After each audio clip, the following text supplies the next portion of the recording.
افغان ځواکونو ته ډیر زبردست او ښه خبر. افغان ځواکونه څنګه پیاوړي کیږي؟ حمدالله محب د افغان ځواکونو د پیاوړتیا په اړه تازه څه کړي دي، څه یې ویلي، دلته یې له موږ سره په دې ویډیو کې وګورئ. درنو لیدونکو السلام علیکم، وخت مو پخیر. د افغان امنیتي ځواکونو لیکې پیاوړي کیږي.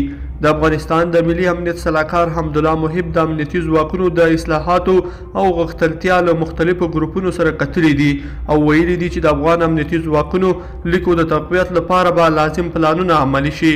دا فوق العاده امنیتي ناسته پرون شنبه د اتلې 26مه نیټه باندې په داسې حال کې جوړه شوې چې په هلمند کې د طالبانو جګړه 10 ورځې ته وغځېده او افغان ولسمشر په خپلو تازه څرګندونو کې دغه جګړه ناروا بللې ده.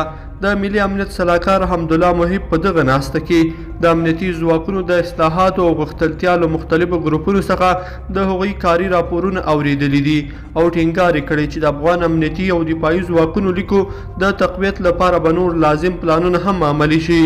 افغان ولسمشر محمد اشرف غني 4 ورځې وړاندې له لوړپوړو امنیتي چارواکو سره یوه ناسته وکړه او د امنیتي ځواکونو په لیکو کې د اصلاحاتو او غښتلتیا لپاره یې جدي سپارښتنې وکړې او مختلفو امنیتي ارګانونو ته یې دنده وسپارله چې په دې برخه کې عملي اقدامات پیل کړي.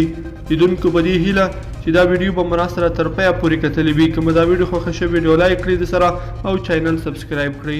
تر بیا ښه وخت.